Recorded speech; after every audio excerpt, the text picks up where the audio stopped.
മുല്ലപ്പെരിയാർ ഡാമിൻ്റെ ചരിത്രം നമുക്കൊന്ന് പരിശോധിക്കാം.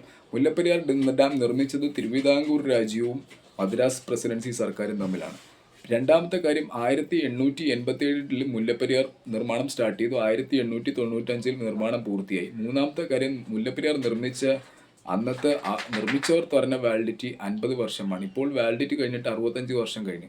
1970 കാലഘട്ടത്തിൽ C. അച്യുതമേനോൻ മുഖ്യമന്ത്രിയായിരുന്ന സമയത്ത് 9 വർഷത്തേക്കോ 99 വർഷത്തേക്കോ മുല്ലപ്പെരിയാറിൻ്റെ കരാർ നീട്ടി എഴുതി. പക്ഷെ അതിൻ്റെ കൂടെ 900 എന്നൊരു വാക്കും കൂടി ചേർത്ത് അത് 999 ആക്കി വ്യാജ കരാർ നിർമ്മിച്ച് ഇരു സംസ്ഥാനത്തെയും മന്ത്രിമാർ അവർക്ക് കൈക്കൂലി കിട്ടിയതിൻ്റെ ഭാഗമായിട്ട് അവർ ജനങ്ങളെ പറ്റിക്കുകയാണ് ചെയ്തത്.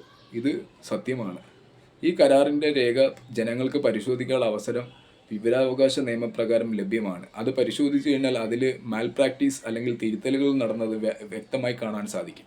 അടുത്ത കാര്യം എന്ന് വെച്ച് കഴിഞ്ഞാൽ, ഈ തിരുവിതാംകൂർ രാജ്യം എന്ന് പറയുന്ന നമ്മുടെ കന്യാകുമാരി മുതൽ മുല്ലപ്പെരിയാർ വരെയുള്ള തിരുവിതാംകൂർ രാജ്യം ശരിക്കും ഇന്ത്യൻ യൂണിയനിൽ ചേരാൻ നേരം കരാറിലൊരു കാര്യം കൂടി പരാമർശിച്ചിട്ടുണ്ടായിരുന്നു. കേരളം അല്ലെങ്കിൽ തിരുവിതാംകൂർ രാജ്യം ശ്രീപത്മനാഭസ്വാമി അവതാരം എടുത്തു വരുമ്പോൾ രാജ്യം തിരികെ നൽകണമെന്ന്. അവതാരം എടുത്തു വന്നിട്ട് 10-30 വർഷം കഴിഞ്ഞെങ്കിലും ഇതുവരെയും രാജ്യം തിരികെ നൽകിയിട്ടില്ല.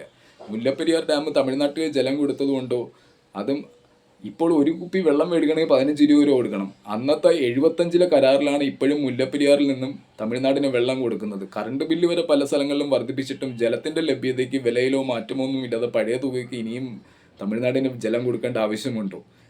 തിരുവിതാംകൂർ രാജ്യത്ത്